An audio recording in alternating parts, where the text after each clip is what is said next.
All right, I think we're live. Thank you for joining us here at Kingdom Portions, here in Kingdom in Context. And this week, we're going to be looking at Genesis 37 through 40. And as you saw the title of the video, it's going to be Joseph and the Day of Atonement. So I guess the question would be, how or why would we name it Joseph and the Day of Atonement pertaining to these particular passages in Genesis? So stick with us, and we're excited to show you because it's a lot of fun. We loved it when we found it because we don't really get an explanation for the Day of Atonement in Leviticus. It's just out of nowhere, just, oh, by the way, the 10th day of the 7th month, do this.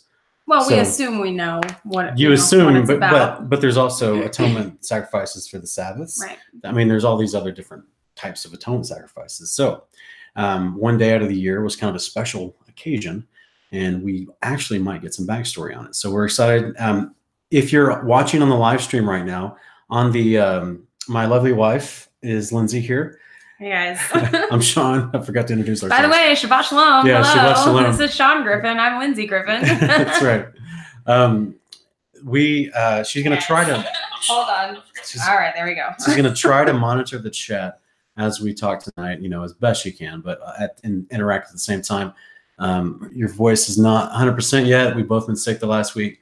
So just bear with us. We thank you for your patience. Yeah, excuse the cough drop, but if I don't have it in while we're doing this, I might end up coughing the whole time. So I wouldn't normally, have a cough drop in my mouth when we're filming, but I don't have a choice right now. Yeah. So, well, Shabbat Shalom to everybody. Thanks for joining us, guys.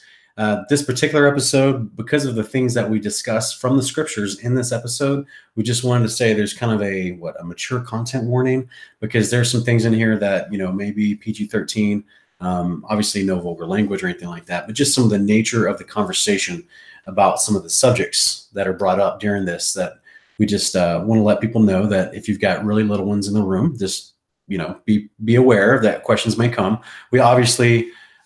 this is a family-friendly show. We obviously layer all of our language with, the appropriate speech to discuss mature topics without being obscene or vulgar. So we just want to let you know this particular episode, there's some things we got to talk about, that's in the scriptures. Well, I think anyone who's familiar with the Torah knows that there's some adult themes in the Torah. And we just realized as we were doing our study that we should probably say at the beginning of every episode, this is a Torah study. There might be some adult themes, some spicy details that, maybe the kids aren't ready to learn about yet. So we just want to start giving people that fair warning that, some of the Torah studies can, be a little PG-13, as Sean put it, maybe even rated R sometimes.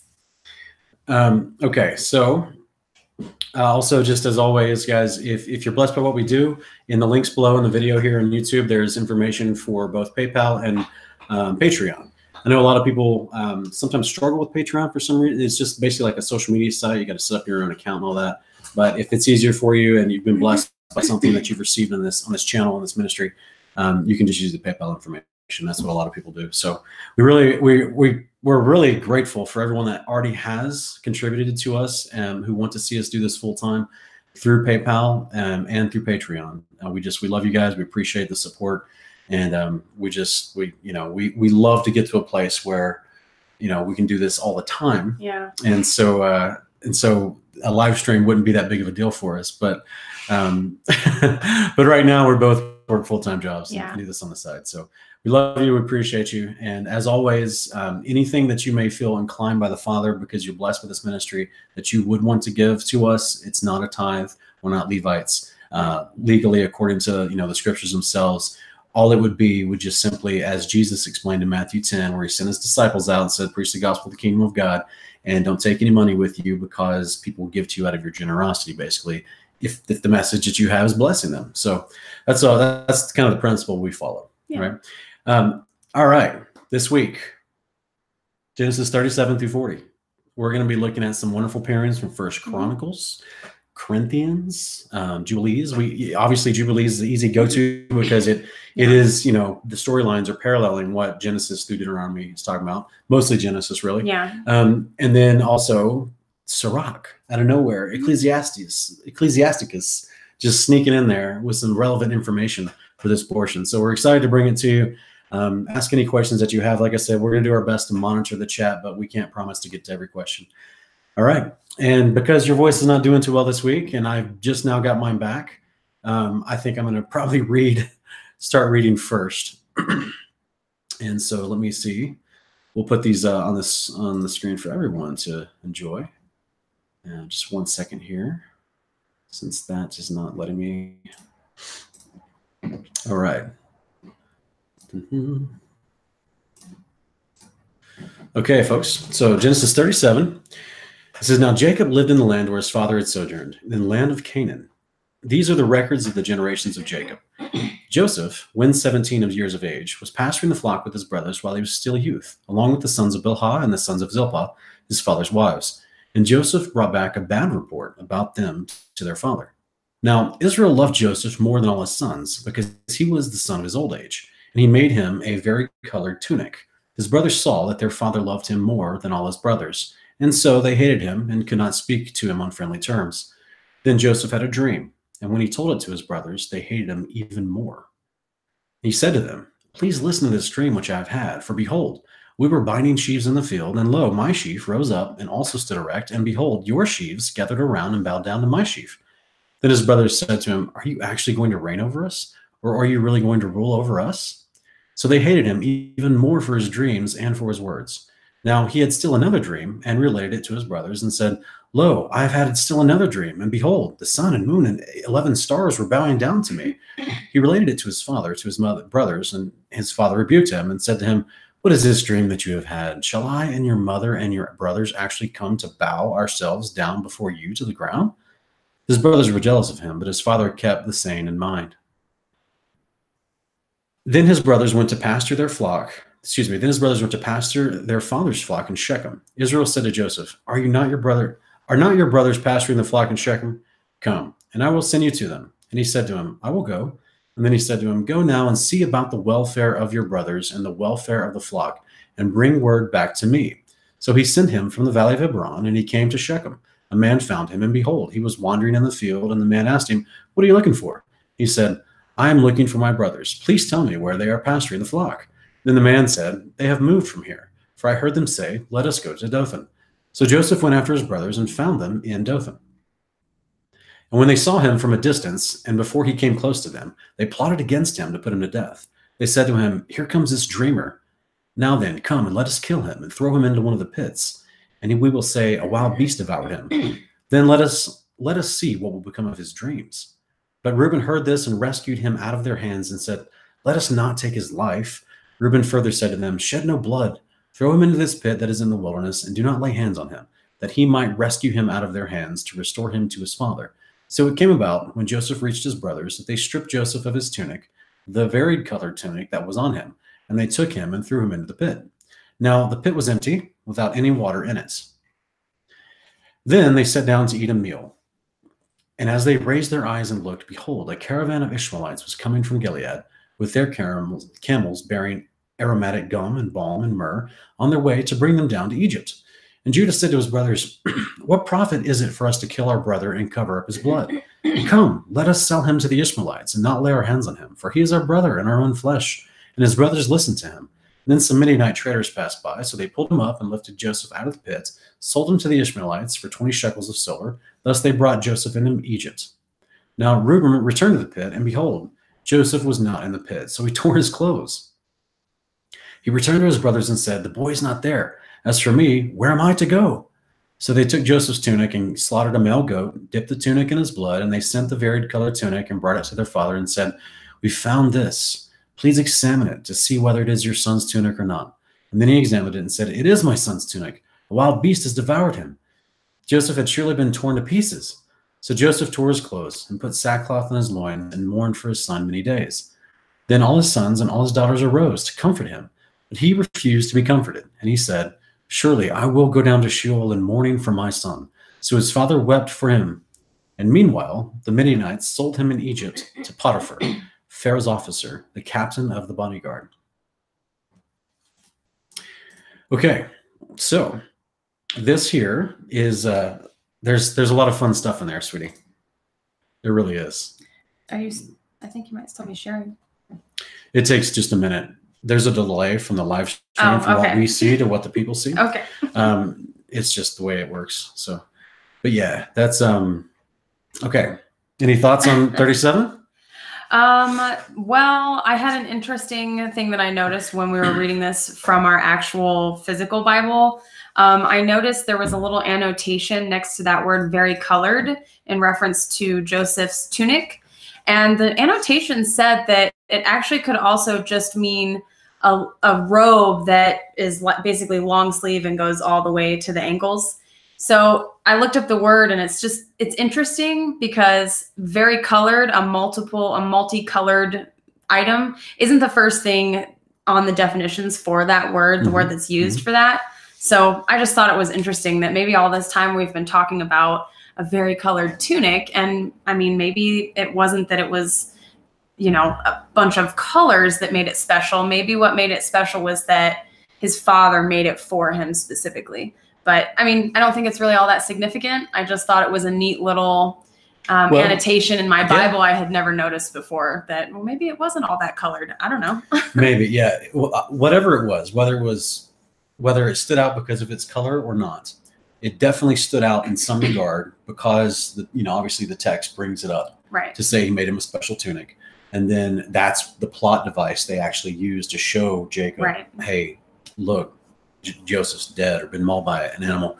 So I always wondered though, because he looks at it, they slaughtered the goat, put the blood on the tunic, and then brought it to Jacob. And it's like, you just wonder if there was any actual tears in the tunic to look like, an animal had ripped it off of him.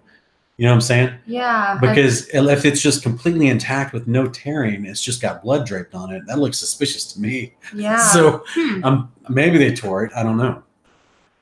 So either way, what's interesting to me though was in the very beginning of the chapter in verse 2, where it says that he had a bad report about the sons of Bilhah and Zilpah, right? Right. And so we looked those up. That's going to be Dan, Naphtali, Gad, and Asher. So but yet during the, and some might think, well, maybe that's because these were the guys that wanted to kill him when he went to check on him in Dothan, right? But then there's Reuben there. Right. He's trying to save him. Right. Where's Judah? Where's Levi? Yeah. Because we talked about last week, Levi got the priesthood. He's supposed to be righteous. He's supposed to be doing what's right. Were all the brothers there is the question, Well, this is the other thing that we found out when we actually went to Jubilees to see if we could figure out what this bad report was.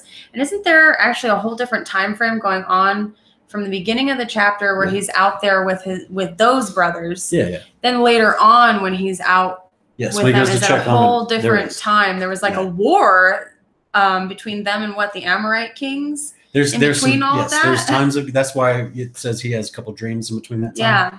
Obviously, he had to go to sleep to have the dreams. So, there's definitely time passing from the start of the chapter to the end of the chapter. Okay. So, but I'm just saying, I wonder if I've always wondered about this story. And now that I've looked up the actual sons that are being mentioned, that he said he had a bad report about them, but it doesn't explain what the bad report is. And I just wonder if all the brothers are there or not. It's possible they're all there. I don't know. I'm sure they're at different age ranges. I don't know how that works out. But all I do know is that it's for whatever reason he had a bad report about 4 of the brothers specifically. Yeah. So maybe they were all there. It's just the others didn't speak up because they were intimidated by the 4 bad brothers, except for Reuben. I don't know. It's kind of interesting.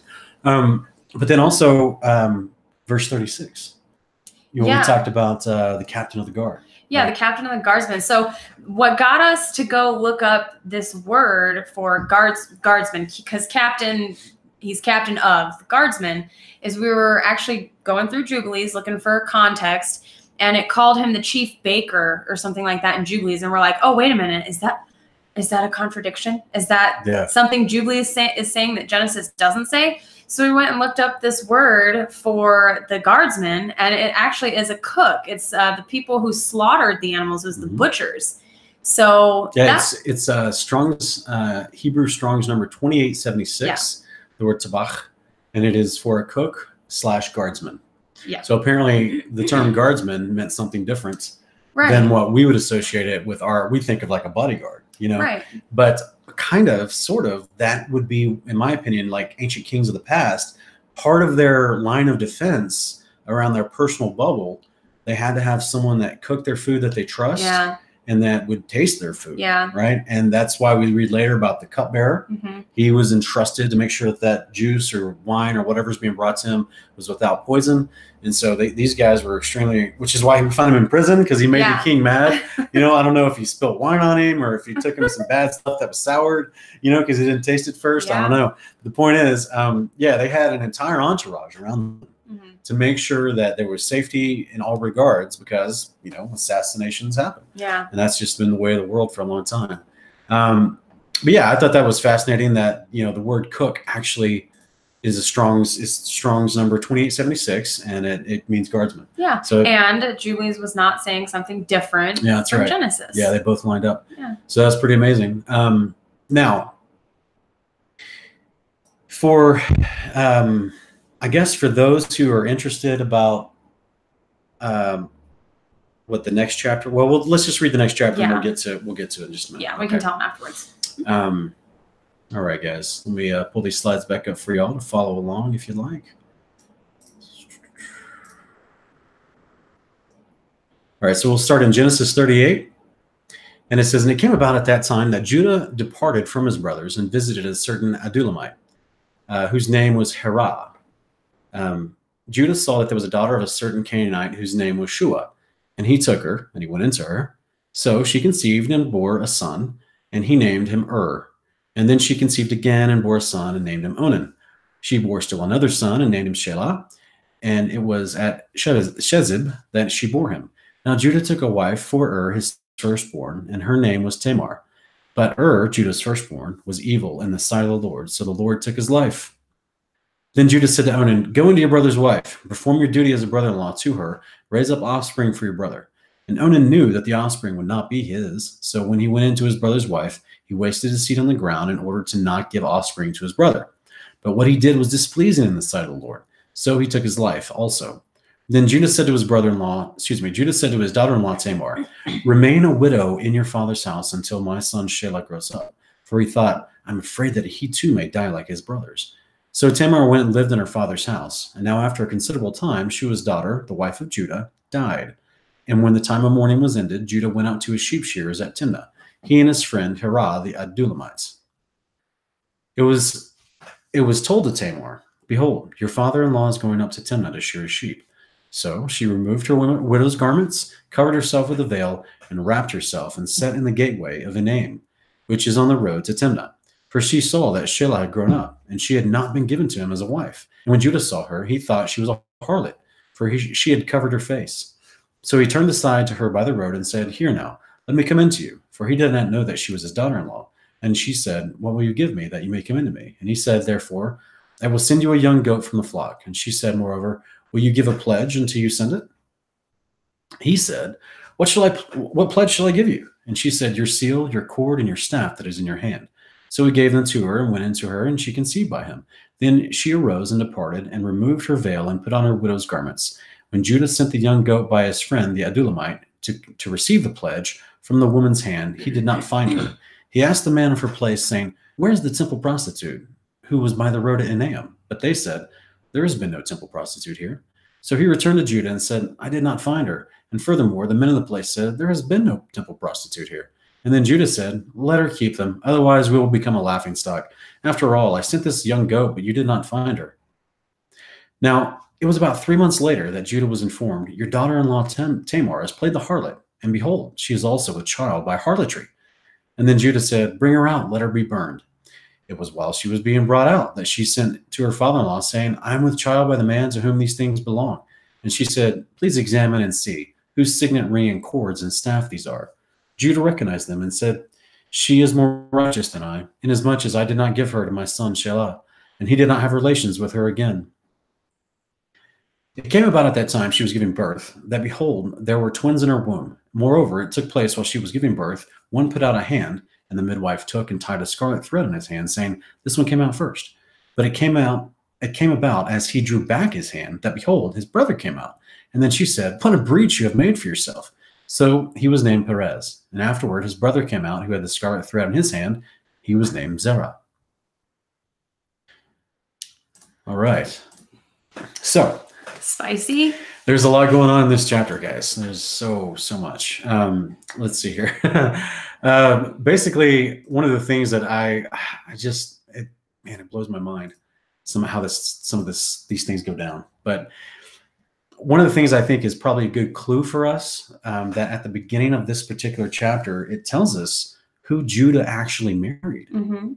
He married a Canaanite woman. Yes. Huge no-no. Serious no-no. Like we just went through Esau the last few weeks. Yeah. And him doing that and all the problems and how it was a strict command that, Isaac was trying to pass on to them, and Rebecca reinforced, Abraham reinforced, do not marry the Canaanites. Yeah. You know what I'm saying? Like just stick to the peoples that are in this family, and it's, oh man. And so he took a wife from a Canaanite named Shua. And I think we see her name later, named Bathshua.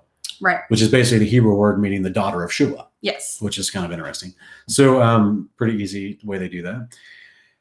But ultimately, there's some unique things here, because what happens with, we got the whole and Onan, right? Let's keep in mind that these guys are the daughter of Shua, or they're the sons of Bathshua, right? This Canaanite woman, right? And they are, in my opinion, kind of acting like we've seen in past episodes. These Canaanites, like last week, the men of Shechem were acting towards the Israelites, right? So we had Onan displeased the Lord, displeased the Lord. We don't really get any of what he actually did in Genesis, nor in Jubilees, but Jasher has something to say about it. We get it tells us what he did. Right. Okay, he just used the girl. He didn't intend to take care of her or provide family for her.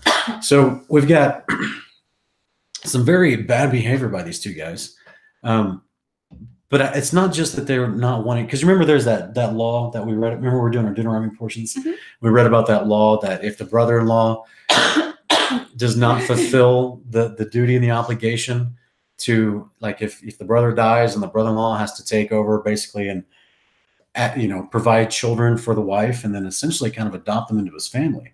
And so except those children take the brother's name. That's why it's saying Onan knew those children wouldn't be his. Yeah, because the guy that died, Excuse I think me, we're going to guys. make a guess. I think so. I'm sorry. The guy that died, the children would have taken his name and not Onan's name. Okay, so that's the distinction there, and that's why Onan's saying they're not going to be mine. I don't want to do this. He's being weird about it, right? Which, according to the Torah later, he's going to be given a label. The man who, they're going to give him one sandal. The lady gets to walk up to him and spit in his face and give him the house of one sandal or something like that. It's kind of funny. I thought she threw the sandal at him. I think she either spits on him or throws the sandal at him. I think or it's both. I think she throws the sandal at him and spits on him, and then forever he's known as the man who was hit with a shoe or something like that. Yeah. It's pretty interesting. I want to say funny, but I don't want to seem disrespectful to the Father's word. Yeah. But it's just, it's a unique concept of what was expected of the family to take care of family. Right. This guy's not doing it. He gets killed for it. So now we've got, out of 3 Canaanite half-breed boys, we've got 2 of them that are dead because they refuse to follow God's instructions. Yeah. Okay. And then you've got Shelah, and Judah just says right off the bat, I'm afraid he's going to die too. Yeah. So to me, it makes me think that he knew Shelah wasn't doing what's right. Yeah. Okay. So keep that in mind as we're about to say what we're next about to say. Okay. What happens after his wife dies? Bathshua, the wife of Judah, dies. And then it says what? He goes to another town. Yeah. And he does what? He sees someone he thinks is a harlot, and he's like, hey, let's take her. Yeah. Let me go play with her for a minute. So we got a problem here, right?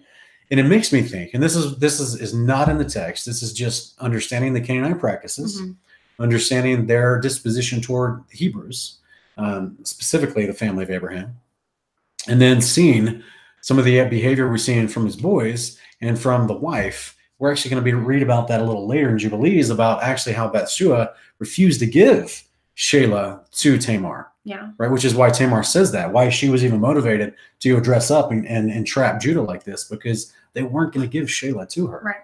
Now, we should probably explain that Tamar was legally bound to stay within that family through the Torah law. We found out Tamar comes from the line of Eber, right? That's right. So she was a Hebrew. She's the daughter of Aram. Yeah. Yes. Yeah. So she, by, you know, we would assume she was at least trained in some semblance of Torah, some semblance of righteousness.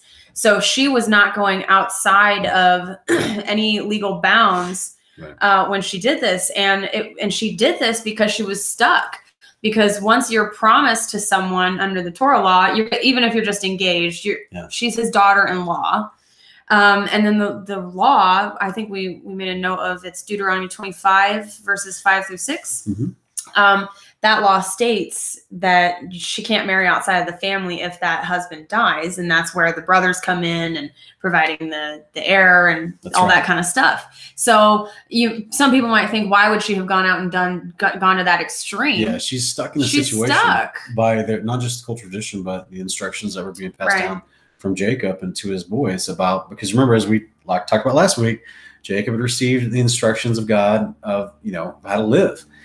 Even to the point where now someone asked a great question. I'm going to stop real quick, guys, because someone asked a great question. I think it was maybe last week. I wasn't able to actually get to it and respond because we love everybody participating. We really appreciate you asking questions. We try to get to as many as we can. Sometimes we just don't have the time, or at least I don't have all the time in the world to answer every single question. And as the channel grows, that problem, unfortunately, is only becoming worse.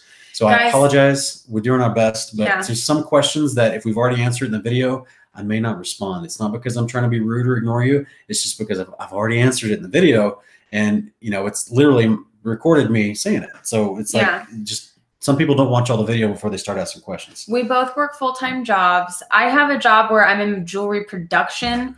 And so I kind of have a little bit more freedom to glance at my phone, go take a bathroom break, respond to people here and there. Sean's job is mainly driving, so it's not safe to be obviously texting and driving. And then we do the ministry, and I have my own jewelry that I make pretty much every waking hour that I'm not at my other job making someone else's jewelry. So just please be patient with us, and please understand. We see every comment, we see every question. We just don't necessarily have the time to safely respond. Yeah, sometimes we just don't have the time. And editing these videos that come up on the channel, time. It's like in the future, I just have to hire a full-time editor. If you can afford it, because just someone that can, because it takes like the hour and a half that we can record may take 5 to 6 hours of editing and uploading. And so now look at how many videos come out every week, and you can start seeing how much time goes into something like this. So have mercy on us. We're trying to get your questions, but someone asked a great question last week, I think, and they were asking, was the law, and this is someone that clearly was still coming out of a dispensation mindset, and they were asking, was the law was the full law given to Abraham, Isaac, and Jacob? Right. And we'd actually talked about, several weeks ago in one of our portions we did over Deuteronomy, we talked about how Jubilees 34, I think it was, the angels explain to Moses on Mount Sinai what goes down with Bilhah and Reuben. Okay. And this was actually in our episode, I think we titled it Illegitimate Births, 144,000 of Revelation, and a Woman's Happiness. Is episode 6. So we're on episode 20 right now. But I think that was, so if we want to go look, and it was about the hour and 10-minute mark was where we discussed this concept.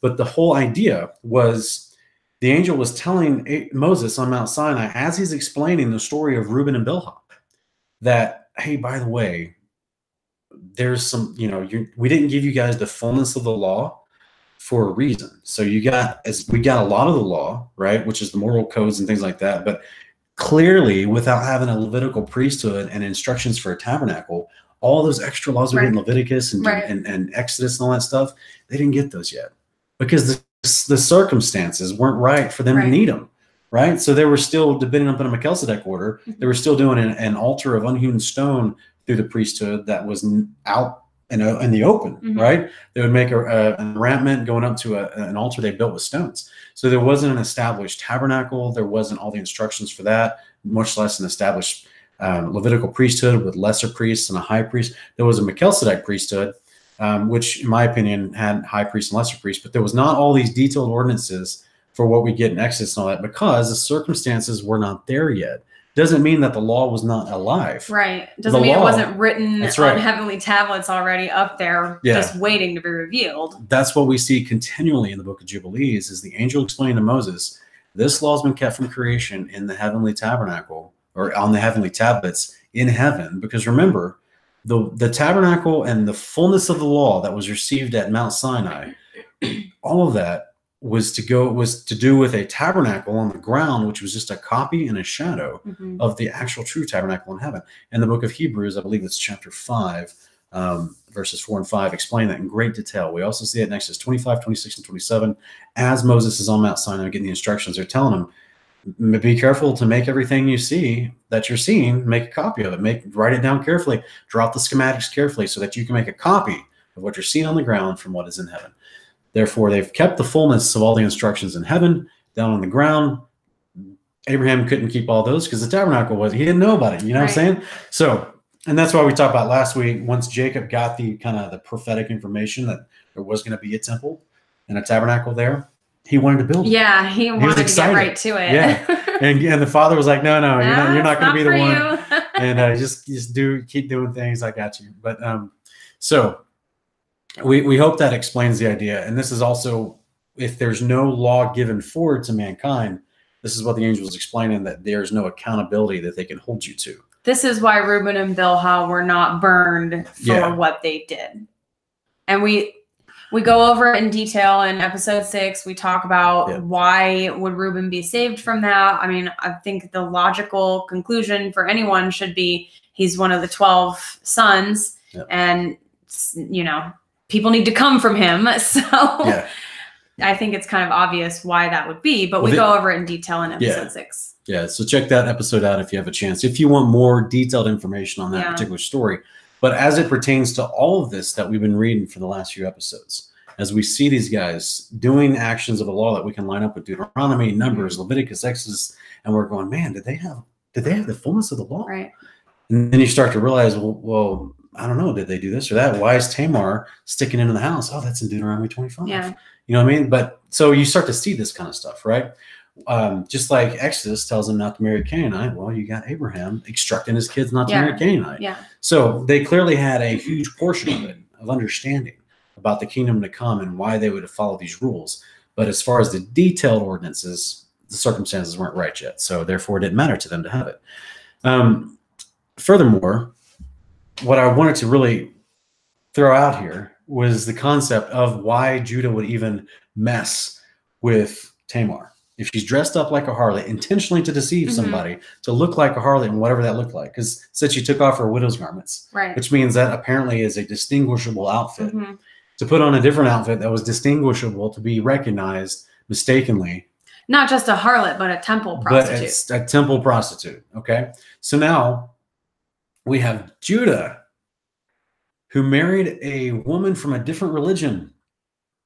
Yeah, we got unequal yoking going on here, guys. And then look at how it trickles down into the family, because I mean, clearly Judah was not wearing the spiritual pants in the family. Yeah. Clearly the wife had enough, influence over the children that it's to the point where both the older ones are killed because they would not follow the law. Yeah, had their respective offenses towards the father. And then he is even worried that his youngest son is going to end up with the same fate.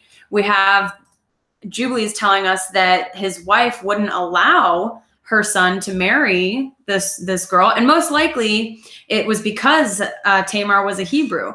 There was an ancient animosity apparently between the Canaanites and the Hebrews, which if we go back to, Canaan settling in that land against his inheritance, against the actual wishes of his forefathers, it would make sense where that ancient hate between them comes from. Yeah. But, then you have, we can see a perfect example in Judah's family as to why it's not a good idea to marry the Canaanites, because that influence onto the rest of the family, that's going to really hinder that family from, actually walking in the ways of the father. That's right. Yeah. It's one of those deals where you got to wonder what's being like.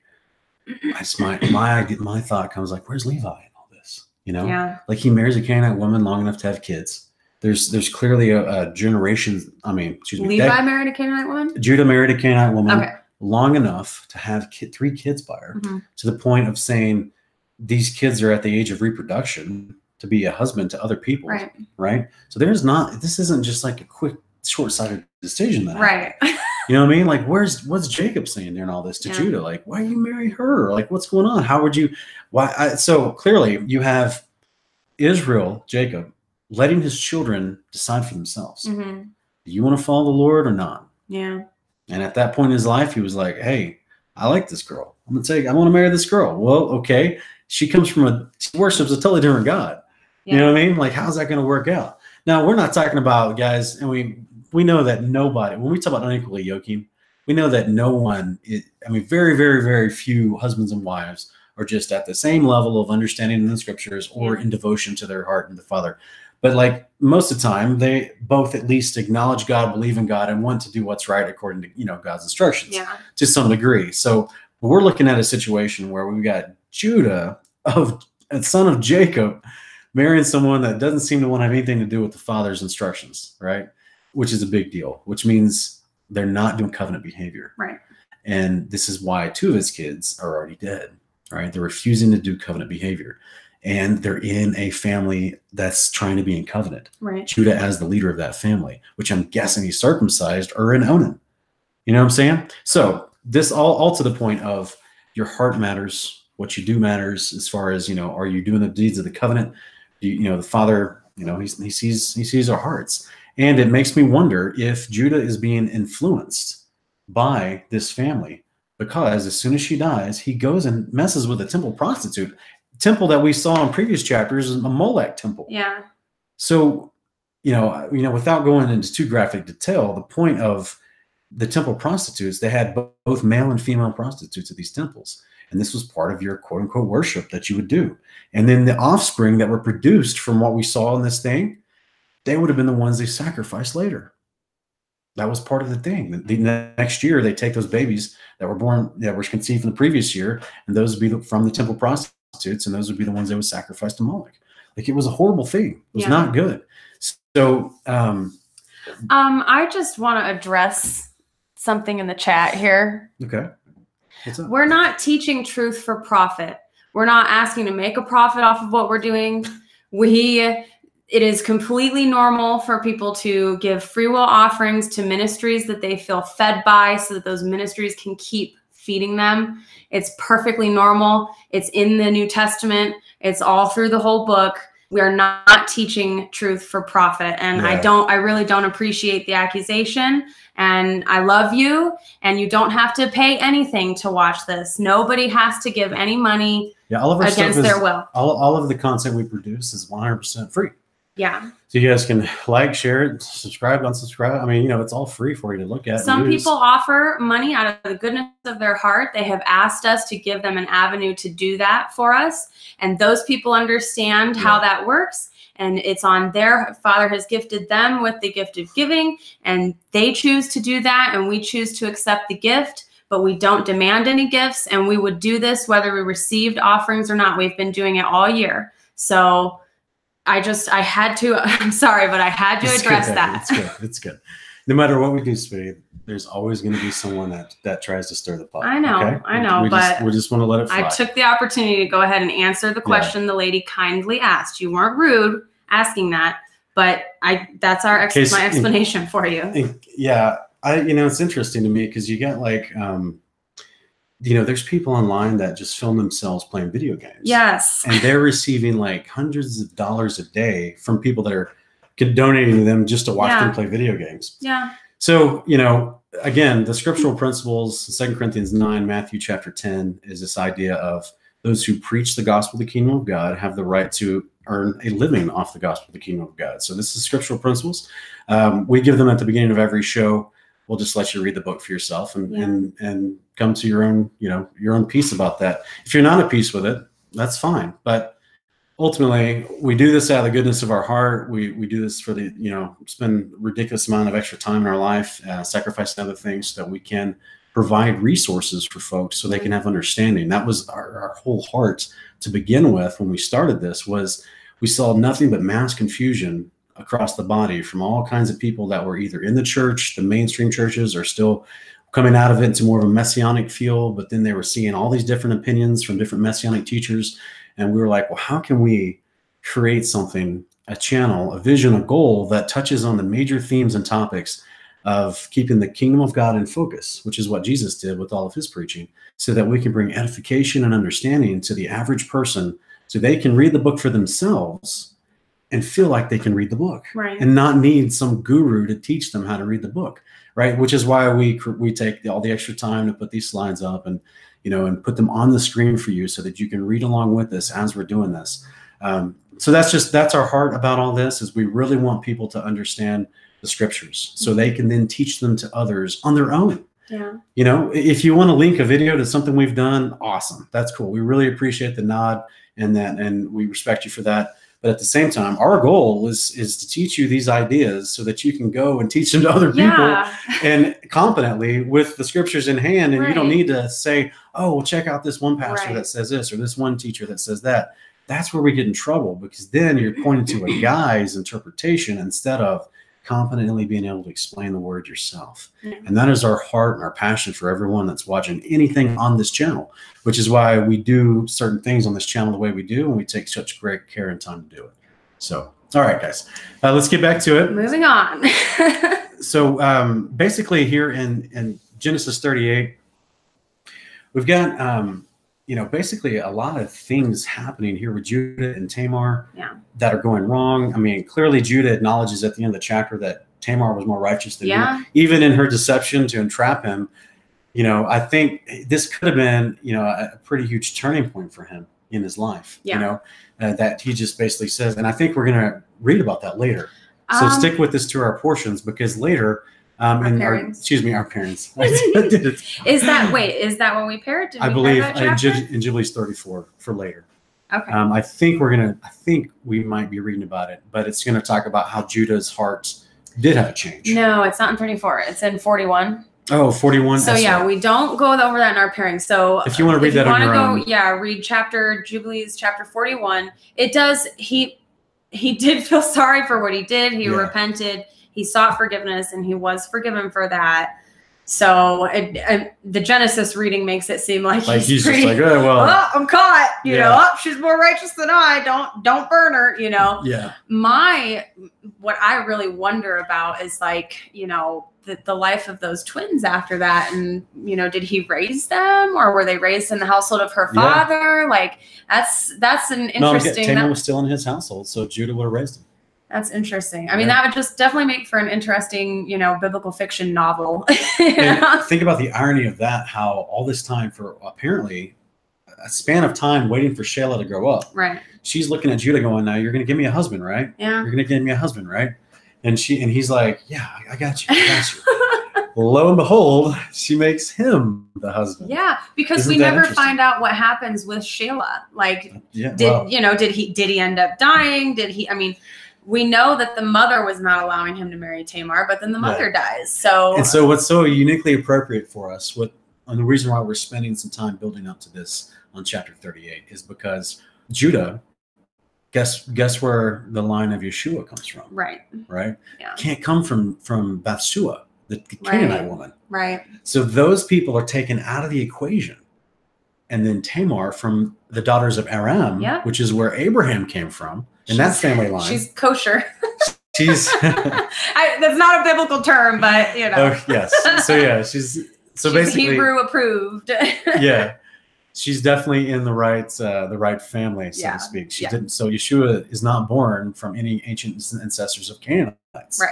You know, and therefore it helps fulfill all prophecy, and that's wonderful. So I think, unless you have anything else in Jubilees 38? No, we probably spent enough time on that one. Okay.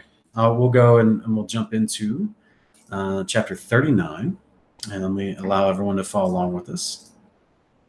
All right, so Genesis 39, it says, now Joseph had been taken down to Egypt, and Potiphar, an Egyptian officer of Pharaoh, the captain of the bodyguard, bought him from the Ishmaelites, who had taken him down there.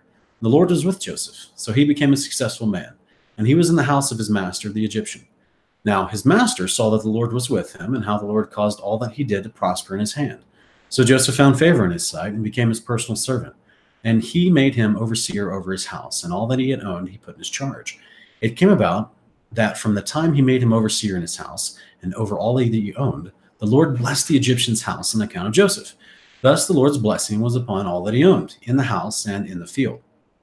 So he left everything he owned in Joseph's charge, and with him there he did not concern himself with anything except the food which he ate. Now Joseph was handsome in form and appearance. It came about after these events that his master's wife looked with desire at Joseph, and she said, "Lie with me." But he refused and said to his master's wife, "Behold, with me here, my master does not concern himself with anything in the house, and he has put all that he owns in my charge. There is no one greater in this house than I, and he has withheld nothing from me except you, because you are his wife. How then can I do this great evil and sin against God?" As she spoke to Joseph day after day, he did not listen to her to lie beside her or be with her. Now, it happened one day that when he went into the house to do his work, and none of the men of the household were there inside, she caught him by his garment, saying, "Lie with me." And he left his garment in her hand and fled and went outside. And when she saw that he had left his garment in her hand and he had fled outside, she called to the men of her household and said to them, "See, he has brought in a Hebrew to us to make sport of us. He came in to lie with me, and I screamed. And when he had heard that I raised my voice and screamed, he left his garment beside me and fled and went outside. So she left his garment beside her until his master came home. Then she spoke to him with these words, "The Hebrew slave, whom you brought to us, came in to me to make sport of me. And as I raised my voice and screamed, he left his garment beside me and fled outside." Now when his master heard the words of his wife, which she spoke to him, saying, "This is what your slave did to me," his anger burned. So Joseph's master took him and put him into the jail, the place where the king's prisoners were confined, and he was there in the jail. But the Lord was with Joseph and extended kindness to him, and gave him favor in the sight of the chief jailer. The chief jailer committed to Joseph's charge all the prisoners who were in the jail, so that whatever was done there, he was responsible for it. The chief jailer did not supervise anything under Joseph's charge, because the Lord was with him. And whatever he did, the Lord made him prosper. All right, so I think that's all for that chapter. So basically, this lady's crazy.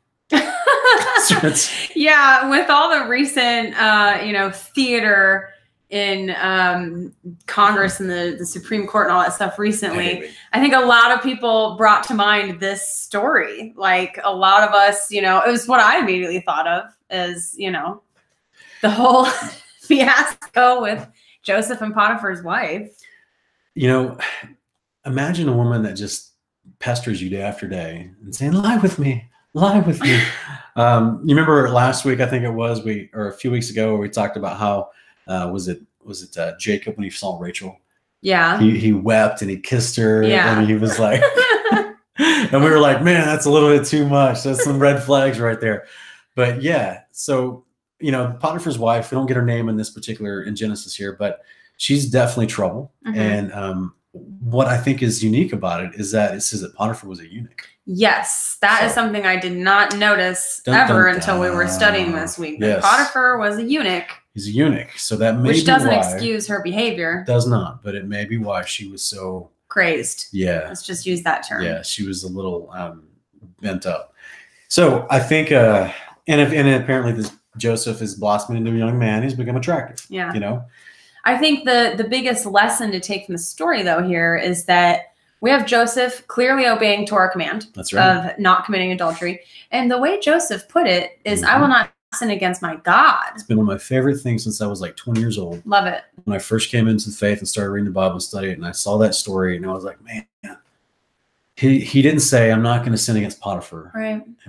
He said, I'm not going to sin against God, And it was just like, so it's definitely sticks out, it's the heart of, which is why everything around the story of Joseph, he's continually being blessed. Yeah. You know what I mean? Because the father knew his heart was trying to be obedient, and so he gets put in jail.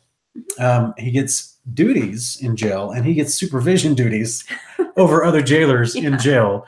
What are these guys doing in there? It reminds me of modern jails where they have like chores and jobs and things like that. And I'm like, apparently they, because see in movies and TVs like old dungeons from ancient worlds, just people in there rotting with big beards. But apparently, I would assume they were probably used like servants. Yeah, I don't know if they came out of the dungeon or how that worked, but it definitely seems like there's a bit more activity going on than maybe went like Paul's situation where he just had time to write letters. Well, yeah, he's chained up and they put the paper next to his hand and he's like, I'm going to write a letter while chained up. Yeah. So, yeah, apparently there's a lot of activity happening in this king's jail.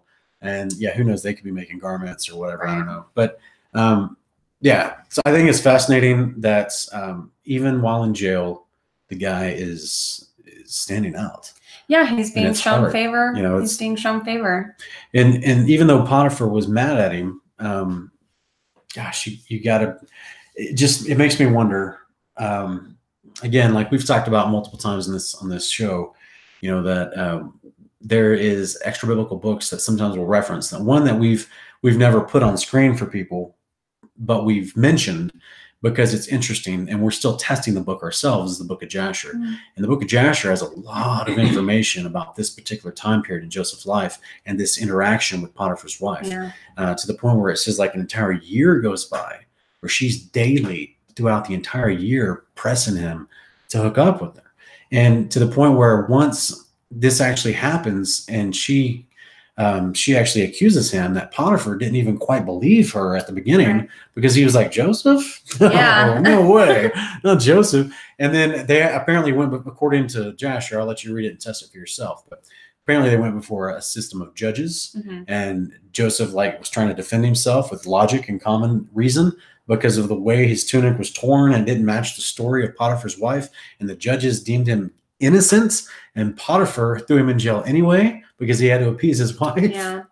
So it was just like, yeah. But then he's shown favor by Potiphar in the jail. So whether or not Jasher is to be trusted as scripture or not, there was some reason that Potiphar was still showing him favor once he was actually in jail. Yeah. And another detail about this story is how she claims that she screamed out.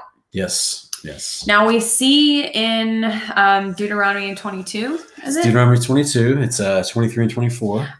There is a commandment about a woman crying out versus not crying out, and in cases of fornication or cases of rape. So in cases of rape, the woman, it talks about her crying out. So basically, this is an issue of consenting and not consenting. If the woman doesn't cry out, both the man and the woman are punished.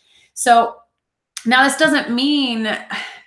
Doesn't mean the Egyptians were following the law of God. Right, exactly. But clearly there was a cultural standard. There was a cultural standard of verbally saying, resisting in some way, verbally, no, I'm not okay with this or whatever, screaming out, whatever. But she focuses on that, I cried out. Yes, it mentions it multiple times. And I screamed, Yeah. And so that I think that if it is just a cultural adaptation from the general principle of all the nations of this is how you determine if it's rape or not. Right. Then to me, that would only make sense if they all had the same cultural tradition, because they all came from Noah just a couple hundred years earlier.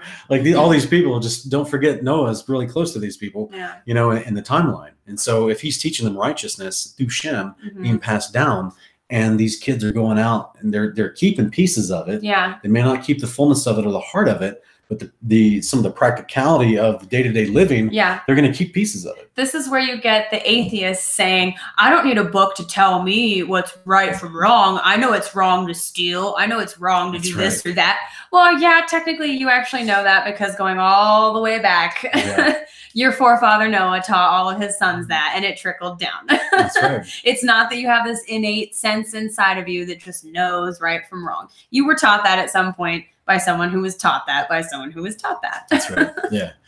And that's, that's a whole nother show, I guess, for the genealogies and the importance of the timelines. But the big thing is, let's just remember, guys, that this issue of women doing these types of things is nothing new. It's nothing new. It's not a phenomenon in Western culture. It's not a phenomenon, on college campuses. This seems to be an ongoing issue for my gender. Sorry, guys. All it boils down to is manipulation. Yes, absolutely. It's just she's trying. She didn't get what she wanted, so she's trying to manipulate the circumstances in spite. What's interesting is really in the same way that rape is about power and control. This falsely accusing someone of rape is about power and control. It truly is. She tried to have power and control over him. She tried to have her way with him. She couldn't. So she exacted that power and control in the opposite way by just, getting him in trouble. That's right. Interesting. It reminds me of that old saying, you know, people like bad guys in movies are like, well, if I can't have it, no one can. Yeah. You know, so she's just going to ruin the dude's life Yeah. and try to put him in jail for the rest of his life. It's terrible. And I'm sure she would have had him killed if she could have. But anyway, so let's get on to chapter 40. Moving on. And so let me set this up here. So in chapter 40, we get to read verse 1. It says, then it came about after these things, the cupbearer and the baker for the king of Egypt offended their lord, the king of Egypt. And Pharaoh was furious with his 2 officials, the chief cupbearer and the chief baker. So he put them in the confinement of the house of the captain of the guard in the jail, the same place where Joseph was imprisoned. The captain of the guard put Joseph in charge of them, and he took care of them, and they were in confinement for some time. And then the cupbearer and the baker for the king of Egypt, who were confined in jail, both had a dream the same night, each man with his own dream, and each dream with its own interpretation. When Joseph came to them in the morning and observed them, behold, they were dejected. He asked Pharaoh's officials who were with him in the confinement in the master's house, why are your faces so sad today? And they said to him, we have had a dream, and there is no one to interpret it. And then Joseph said to them, do not interpretations belong to God? Tell it to me, please. So the chief cupbearer told his dream to Joseph, and he said to him, in my dream, behold, there was a vine in front of me, and on the vine were 3 branches. And as it was budding, its blossoms came out, and its clusters produced ripe figs. Now Pharaoh's cup was in my hand, so I took the grapes and squeezed them into Pharaoh's cup, and I put the cup into Pharaoh's hand.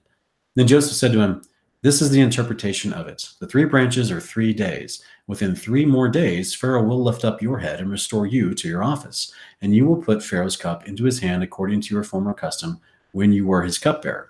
Only keep me in mind when it goes well with you, and please do me a kindness by mentioning me to Pharaoh. Get me out of this house. For I was in fact kidnapped from the land of the Hebrews, and even here I have done nothing that they should put me into the dungeon. When the chief baker saw that he had interpreted favorably, he said to Joseph, I also saw in my dream, and behold, there were 3 baskets of white bread in my hand. Excuse me, on my head. And in the top basket there were some of all sorts of baked food for Pharaoh, and the birds were eating them out of the basket on my head. Then Joseph answered and said, this is its interpretation. The 3 baskets are 3 days. And within 3 more days, Pharaoh will lift up your head from you and will hang you on a tree, and the birds will eat your flesh off you. Thus it came about on the 3rd day, which was Pharaoh's birthday, that he made a feast for all of his servants, and he lifted up the head of the chief cupbearer and the head of the chief baker among his servants. He restored the chief cupbearer to his office, and he put the cup into Pharaoh's hand, but he hanged the chief baker, just as Joseph had interpreted to them. Yet the chief cupbearer did not remember Joseph, but forgot him. There it is. So, man, Pharaoh's got some twisted ideas for a birthday present. You know? Yeah. It reminds me of the Caesars. You know, well, burn Christians while eating dinner. Yeah. And that's just like, it's crazy. So clearly unrighteousness is happening with some things here. But at the same time, I don't know what the chief baker did. It doesn't really say what he did. But just as we were talking about earlier, these guys are in charge of his food and drink. You know what? Is important. I bet I know what it was. What's that? He overcooked the steak. I mean, you know, who wants a well-done steak, babe? Come on. Baby, remember what Chef Gordon Ramsay talks about, how it's a skill to make a well-done steak that still has juice in it. Maybe he served it to him raw. Sorry, guys. No, that would have been the lamb he would have served, not a steak.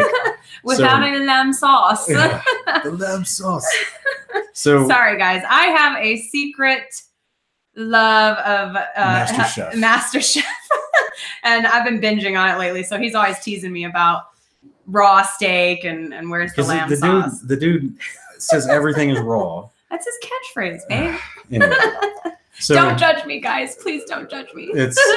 So I'm listening to nothing but MasterChef in the background as I'm trying to do videos and listening to him scream at people for raw lamb. It's my background noise while I wrap my jewelry. I don't know why the people keep trying to cook lamb for him, and nobody can get it right. Yeah, Stop you really shouldn't. You shouldn't cook lamb for Chef Ramsay. But thankfully, Chef Ramsay is not Pharaoh, because that's the attitude we're seeming to have. Yeah.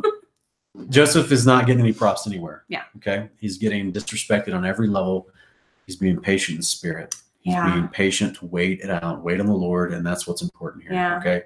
So that's what I would like to draw the attention to, is that you know, even though he did something really good for the cupbearer didn't care. Yeah. You know, and we got we got him just ignoring Joseph once he get out of there, you know, which I think is sad. But what I think was interesting was, I think it was midway through the chapter. It was when Joseph was talking to the cupbearer, and he's like, look, I was sold into slavery to get here from the land of Hebrews. And when I got here, I've done nothing wrong and I'm in jail. Like he's trying to plead his case, right? He's pulling out the violin for his sob story, right? Which it is a sad story of injustice, right?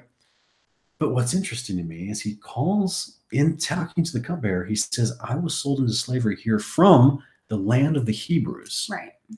This is interesting, okay? Because the scriptures continually call that area where they lived the land of Canaan. Right. And even as we're going to read in probably next week, in the portion next week, Jacob himself is talking to Pharaoh, and he says, yeah, I've been, you know, sojourning in the land of Canaan all my life. Yeah. They did not consider it to be their land. It's very interesting, guys. Very interesting. So it's not called the land of Shem. It's not called the land of Eber at any point in Scripture. And this is, as far as I can remember or think of at this point, this is the only time I see it's called the land of the Hebrews during this time period that they're in, right? Because otherwise you got Abraham, Isaac, and Jacob calling it the land of Canaan and that they're sojourning in this land. Is this Joseph alluding to a kingdom? Kingdom to come? I mean, everything about Joseph's story is not just a shadow of Yeshua, but as we know from Jubilees, it's a shadow of the millennial reign. It is, yeah. You know, so yeah, I mean that makes a lot of sense. And it's really strange. Just to explain to anyone who's new to our channel why we would emphasize that the patriarchs called themselves sojourners in that land and didn't consider it that land, it's because the patriarchs understood the promised land that we are all waiting for comes down from heaven on the day of the Lord, and it's called the New Jerusalem. So that piece of dirt over there that everybody seems to love to fight over and say they own it, it's theirs, it was given to them by whoever, they don't seem to understand what Abraham and all his sons understood, which is that they're just sojourners in that land. That's right. And they're waiting for the city built by God. Yeah. That's right. And this is what Hebrews 11 and 12 talk about. Yeah. So if you go, I would encourage you guys, if you're not familiar with the idea, to go read Hebrews 11 and 12, because it says what we just surmised for you. You know, is they understood the gospel of the kingdom of God, which Jesus talked about everywhere he went. They understood it from way back then because it was told to them. Yeah. And so, I mean, I would say this was the original message told to Adam, but it's kind of difficult to prove in the canon of 66 that we have in America. And if you bring in the other books that other nations have had for a long time, it's easy to prove. But yeah, there's been an underlying theme, and this is one of our heart's intentions for the Torah portions, for these kingdom portions, which is why we call them kingdom portions, is because we want people to understand that even as far back as Genesis, all this stuff is paralleling or pointing to or being a metaphor of or giving us a lesson about the kingdom to come. Yeah. That's why all this stuff is for. That's why, you know, if you haven't seen last week, we did at the end of the video last week, we did a breakdown on the prophetic nature of Genesis 35 and how it pointed to the kingdom of God in sequential order in the events of the life of Jacob. It was beautiful. I mean, we were so grateful all week that the Father let us, you know, see these sequential events and be like, oh my goodness, there's the resurrection, there's being taken to the New Jerusalem, there's our robes of righteousness, like here's a marriage supper of the Lamb, here's like, it's just amazing. It's amazing, guys. So yeah, if you haven't seen last week's, check that out as well. Okay, so now we can go on to our pairings. Our pairings. I said it right. You did. I did. Well. Yeah, we'll give you that. We'll give you that one, babe. I'll get it right at some point. So our pairings this week is going to be out of, our first one is from the Ketuvim. It's going to be 1 Chronicles 2, verses 3 and 4. So let me put that up on the screen for everybody. And 1 Chronicles is one of those books that you're like, man, you know, not a lot of people really get down on Chronicles, you know? Right. But and we don't see it in Torah portions very often either. No, because, you know, it's history. Yeah. And it's cataloging history. It's not, yeah, people don't find it as interesting or fun to read, I guess. But we thought it was interesting here in 1 Chronicles 2:3 because of what we just read about the events of Judah's life. So in verse 3, it starts saying the sons of Judah were Onan, and Shelah. These three were born to him by Bathshua, the Canaanitess. And here we actually get the name of Judah's wife, which is great, Bathshua. And as we explained, that literally in the Hebrew just means the daughter of Shua. And then Judah's firstborn, was wicked in the sight of the Lord, so we put him to death. That repeats what we just read in Genesis 38.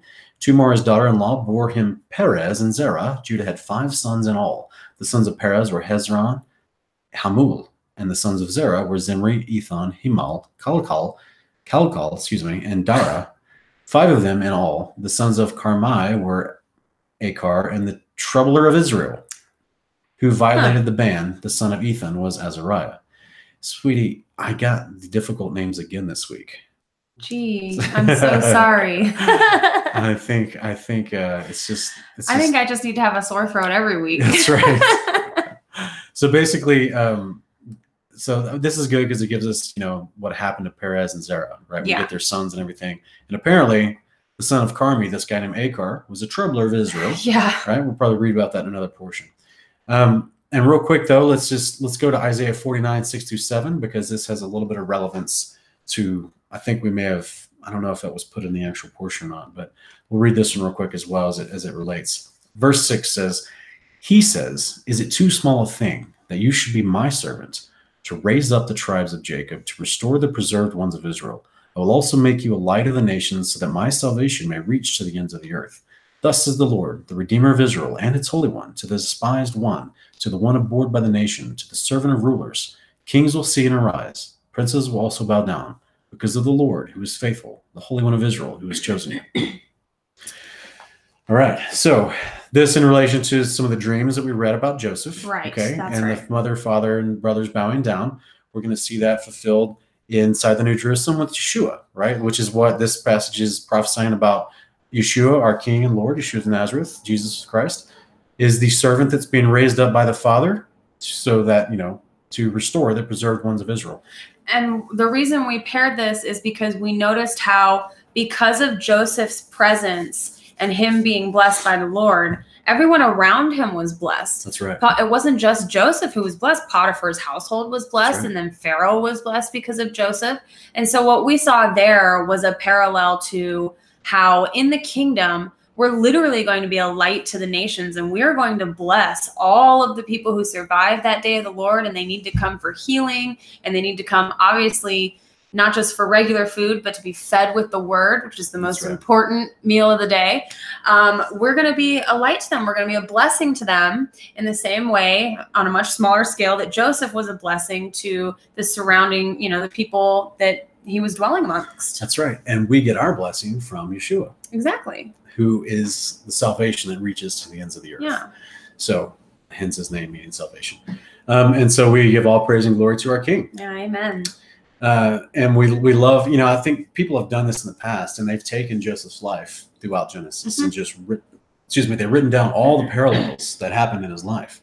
And there's over 100. Yeah. And it all parallels to what happened with Yeshua's life. And that's even without adding Jubilees into making a little chart. Like, that chart would be extra long if they had Jubilees added as well. Because, we'll get to some interesting stuff in Jubilees in the next portions. I don't want to give too much away. There's some juicy there's a stuff lot of good there. stuff. But there's some really cool parallels to Joseph's time, just under second in command under Pharaoh, to the millennial reign. So. All right. And so our next pairing that we want to read for tonight is going to be from the Brit Hadashah, which is just the New Testament. And that's going to be from 2 Corinthians chapter 6, verses 11 through 17. And we bring everyone with us here.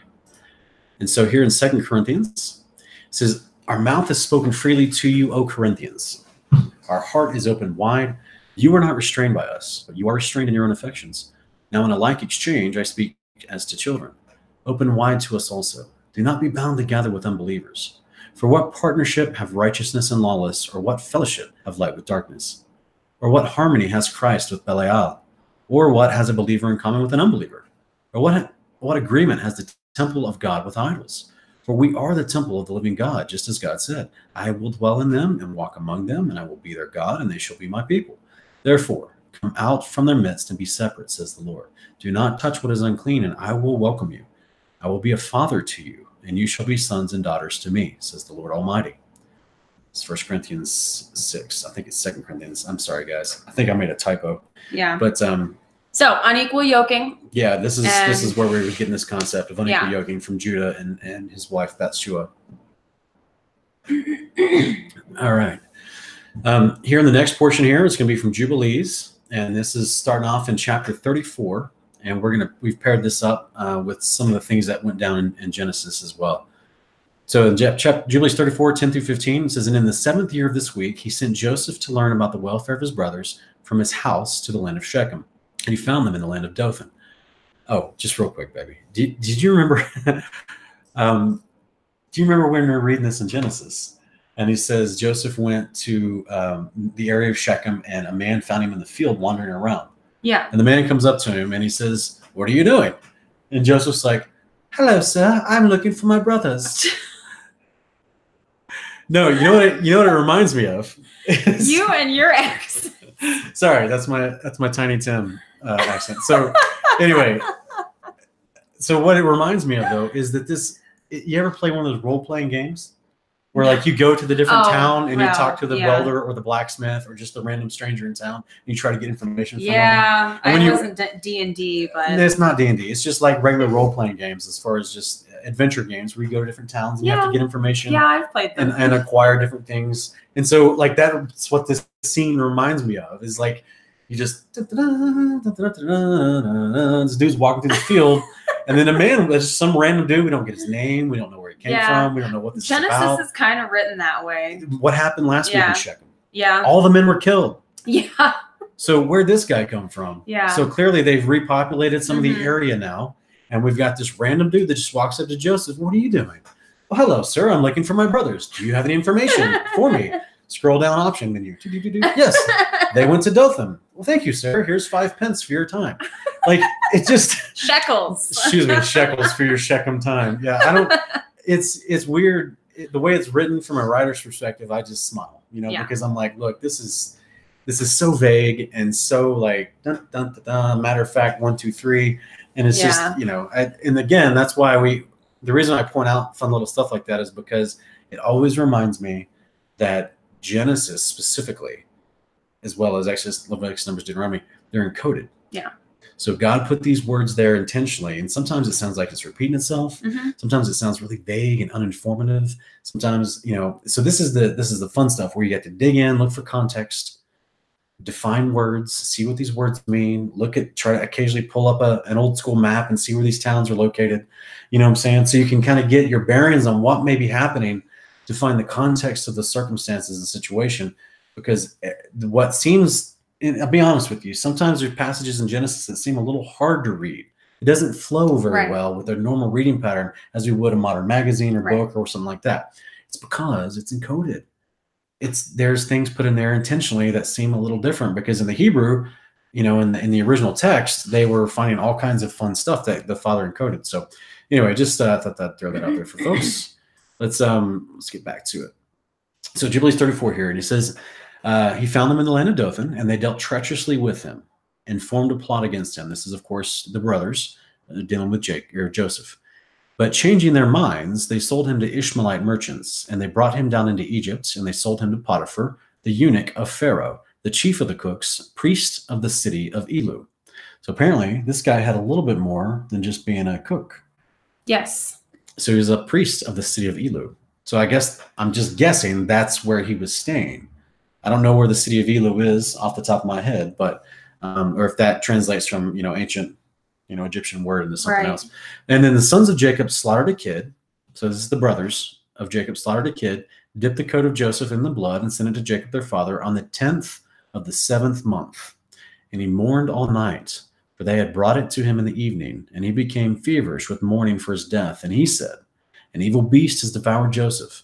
And all the members of his house mourned with him that day, and they were grieving and mourning with him all that day. And his sons and his daughters rose up to comfort him, but he refused to be comforted for his son. And on that day, Bilhah heard that Joseph had perished, and she died mourning him. And she was living in, I can't say this word, Kaphrateph. Kaphrateph. There you go. Kaphrateph. Yeah, I think that's right. And Dinah also, his daughter, died after Joseph had perished. And then we'll go down, continue reading here through 19. And there came these 3 mournings upon Israel in 1 month. And they buried Bilhah over against the tomb of Rachel, and Dinah also, his daughter, they buried there. And he mourned for Joseph 1 year and did not cease. For he said, "Let me go down to the grave mourning for my son. For this reason, it is ordained for the children of Israel that they should afflict themselves on the 10th of the 7th month, on the day that the news which made him weep for Joseph came to Jacob his father, that they should make atonement for themselves thereon with a young goat on the 10th of the 7th month, once a year, for their sins, for they had grieved the affection of their father regarding Joseph his son. And this day had been ordained that they should grieve thereon for their sins, and for all their transgressions, and for all their errors, so that they might cleanse themselves on that day once a year. Wow. All right. So we're going to stop sharing for a minute. So many things going on here, guys. As you may be catching on to, that's why we titled the show as we did on this particular episode, Joseph and the Day of Atonement. This is the origins of the Day of Atonement, according to Jubilees. This is why we don't get any backstory on the Day of Atonement in the book of Leviticus. It's just, oh, by the way, on the 10th of this month, you should do this. This is the Day of Atonement. Man, so 3 people died as a result of them lying about Joseph. Yeah. That's wild. Well, technically 2, I guess. Joseph didn't technically die. But they're right. But in Jacob's mind, there was 3 deaths, which is why it was mourning so long. Nothing about fasting on this day. Trigger warning. I wish I'd known you were going to say that. Trigger warning. We'll leave that for a different episode. Yeah. Okay. But here's the thing. Remember when we read this story in Genesis, right? Yeah. Where it said Reuben heard what his brothers were plotting and conspiring. And Reuben said, let's not do this. And he tried to talk him out of it. And he did. But then when they put him in the well and they left and they came back and he wasn't there because the Ishmaelites had already got him. Then Reuben says, oh, man. Because remember, it was Reuben's idea that he would eventually pull him out and bring him back and somehow work it out. So Reuben was actually trying to look out for Joseph. But then when he sees that Joseph's missing, Reuben says to his brothers, he's gone. Where am I to go? Yeah. Now, why would he say that? Why would Reuben say, where am I going to go? Reuben was the elder. He's the firstborn. Yeah. He had, in a sense of authority over the others to the point where he's responsible for his brothers. Yeah. He is his brother's keeper. You know what I'm saying? That's why the father asked Cain, where's Abel? Yeah. Right? And Cain lips off to the creator.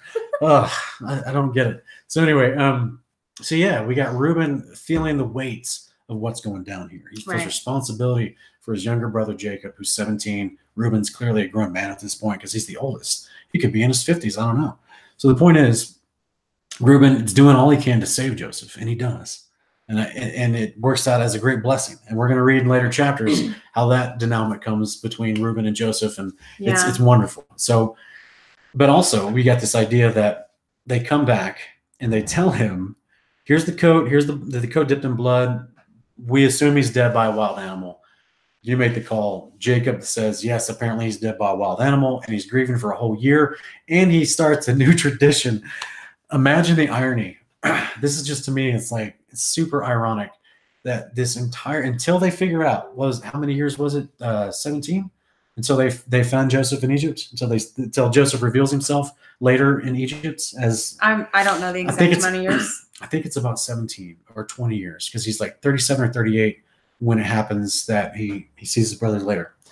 So for almost 2 decades, every year, these guys got to be reminded of what they did. They watched his father mourn like that for an entire year. They watched their sister dies. Their sister dies. One of their mothers dies. The grief on these brothers for almost 2 decades. And guys, I wasn't laughing out of jesting. I'm laughing because I don't know what other emotion than the cry. Like, these guys are just, no wonder it's called afflict yourself. Yeah. And consider your sins on the Day of Atonement. Feel guilty. Grieve your sins. Like, I just can't imagine. I mean, the guilt would just be eating me alive if I had been involved in that. Which is why we see, in my opinion, it's why we're going to see in later parians and portions in a couple weeks from now, whenever they meet and they realize he's alive later in Egypt and they see him, like, they're just overcome. Yeah. And they're even talking about what they did to Joseph years earlier while they're being hassled by Joseph in disguise in the court of Pharaoh. Yeah. Remember that? So we'll get to it later. But we just want you to keep this in mind, because that's going to give us all kinds of context for how we see the brothers reacting down the road when they actually see that Joseph's alive and they're being messed with by Joseph. So I'm running out of liquid. Can I borrow some water? Yeah. So what what's interesting is that this is the event, because Jubilees is a cool book in that it explains quite a few events that inspire some of the feasts that we now keep today. We know these feasts were already ordained on the heavenly tablets and kept in heaven. But as far as how they came about on earth and the patriarchs starting to keep them, we have backstories on some of these things. And the Day of Atonement, you know, it's just, that was the last thing I expected to be the event that, you know, sparked that initial, you know, mourning that took place. And, you know, all this time, I just, you know, think about the brothers and how for not just for that whole year where they had to watch what they put their father through, but then all that time they had to make sure they kept that secret. Yeah. I mean, all that time until they found Joseph again, they all had to make sure that they all kept their stories straight and they all, I mean, they might have assumed he was killed. So what are we doing on the Day of Atonement according to Leviticus? We're confessing our sins. Yeah, confessing our sins and grieving over them and really. What are these guys doing every year for almost 20 years on this Day of Atonement? They're holding in their sins. They're not confessing their sins. Wow. So, okay. So the point is, guys, the idea here that I really would like to bring it all into, okay, because you've got the father instituting, the father who's, you know, has eldership and passed his priesthood on to Levi. The father's instituting a new tradition, okay, a new concept here, and that tradition is carried over into law, right, in Leviticus. And as a result of this, though, he is asking his sons every year to be reminded of this events. Okay, they're not confessing for this event. Not until, like I said, I need to go back and do the math. I think it's 20 years, but they're not confessing for another 20 years about this event every year. So they're not even fulfilling the heart of what this event was about to begin with. Yeah. To be grieving, to afflict yourselves, thinking of your sins, to be mournful. And here we have this whole concept of during that time period, are they righteous? I mean, so okay, I don't know. You know, I mean, how righteous are any of us? So the point is, what I'm trying to get to before you keep going, 1 second, before you keep going, what I'm trying to get to though is this: the Father knows all of our secret sins, guys. Yeah, He knows everything we're not telling someone else. He knows everything in our heart and mind. And guess what? And you're going asking for prayer and atonement. He knows what you're not saying or what you're not asking. Yeah. Okay. So I mean, I'm not trying to judge their hearts as far as they maybe never secretly asked the Father for forgiveness, but they sure didn't tell the person they offended, who they caused such great harm to, right? Not just through his own personal grieving, but through the grieving to the point of losing other family members. So they didn't reveal the truth of the scenario to the people they hurt by it and try to make atonement for what they did for 20 years. So the problem is, how does that relate to us? You see what I'm saying? It's like, how does that relate to us as people? Like we carry things with us that maybe someone else didn't see it. I don't feel good about it, but we know the Father sees it. The Father sees everything. But at the same time, you know, so the point is, these guys weren't deemed unrighteous during that time period. Right. Nothing in the book ever says, oh, during that time period, these guys weren't righteous, because they were not actually doing the heart of the law to fulfill Day of Atonement. Okay? Because remember how Jesus tried to explain to us, you can do the deeds of the law in your actions, but if your heart's not in it, you're not keeping the spirit of the law. You know what I mean? You have to circumcise your heart in willful obedience and transparency to the Father to make your actions on the outside mean anything at all. Right. Okay? So these guys, they're holding in this secret for a long time, but they're still participating in this traditional ritual Day of Atonement that their father instituted. Levi has the priesthood at this point. This is why I said at the very beginning of the show, one of the details that we're not getting is how many brothers were involved in this and what's going on there. I think all of them. You're welcome to put in the comments, guys, if I'm missing a verse somewhere, but it's interesting to me that it just mentions the sons of Bilhah and Zilpah had a bad report about them. Okay. And I don't know what that exactly means, to be honest with you. maybe just simply means that they weren't doing their shepherding jobs well, and that's why Jacob later sends Joseph to check on him, just giving us some credence to why he would even send them out to check on him. It's because Joseph was basically coming out to check on him to begin with, right? So he's kind of like their status report guy, to the father, since apparently they weren't shepherding these flocks anywhere near Hebron, right? So I don't know. It's interesting. There's a lot to it, and we got a couple more that we can read into real quick. I definitely, it shows the mercy of the Father and his loving kindness and his long suffering and his patience with us. Yeah. Because that's the 12. That's where the 12 tribes come from. That's right. If it was all of them, that's 11 out of the 12. Yeah. Well, I guess except for even if it's just 5 of them.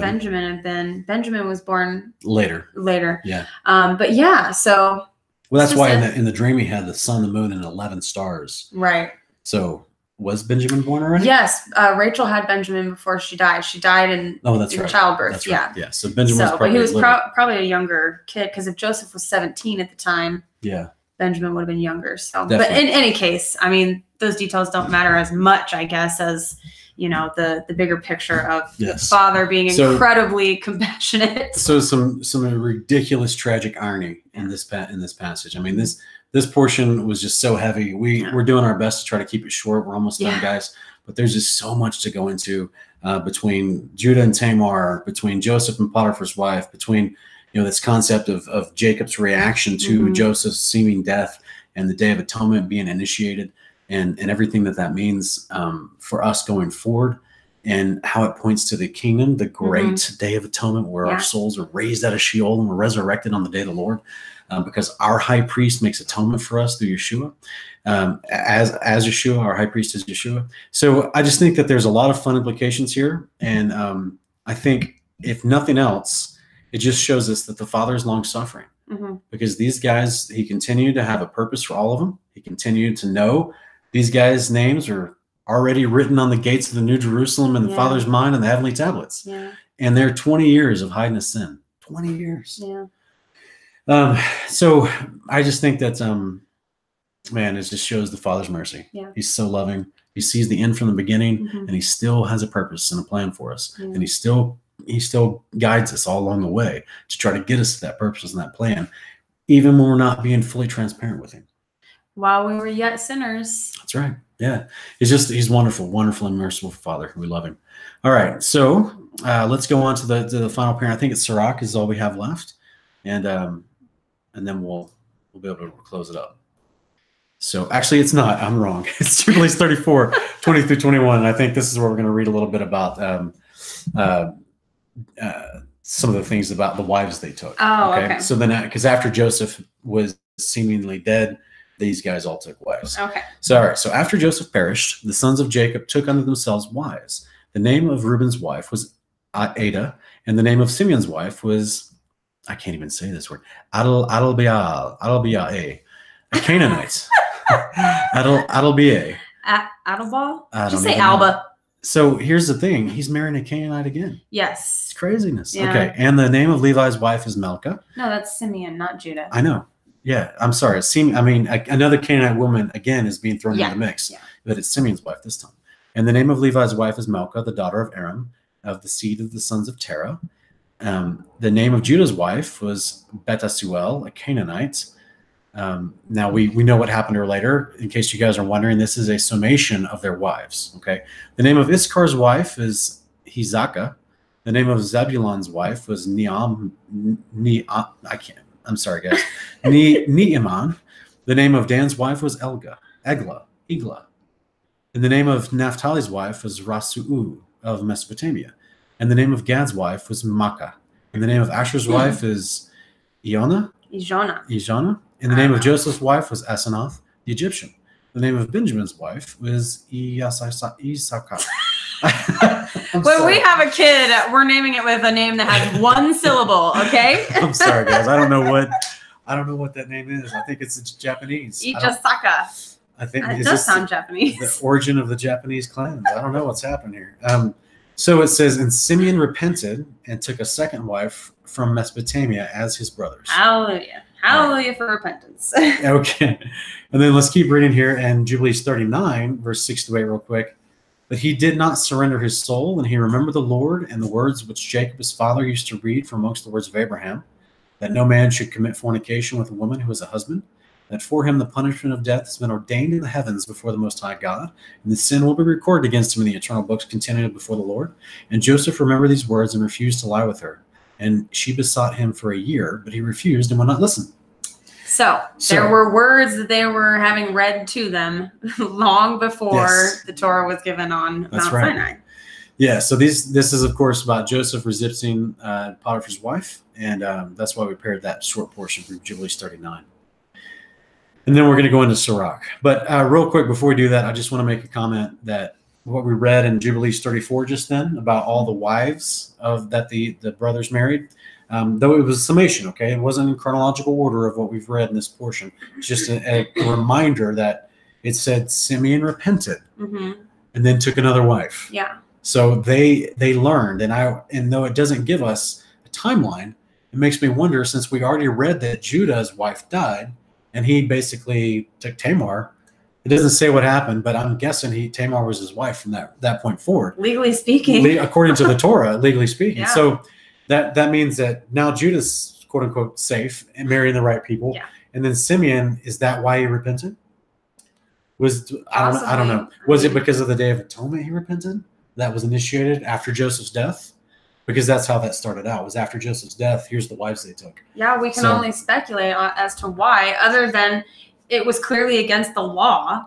We have in some of the lesser prophets, we learn about the Jews coming back from out of Babylon, right? And some of them had married Babylonian women whatever. And I think it's Zechariah 8 and 9. No, excuse me, Nehemiah 8 and 9. You're the Sean Encyclopedia, so I'll just go with whatever book you think it is. But we see that they came back and they divorced their wives because they had, they must have been Canaanites or Babylonians or whatever, but they intermarried with people they weren't supposed to intermarry with.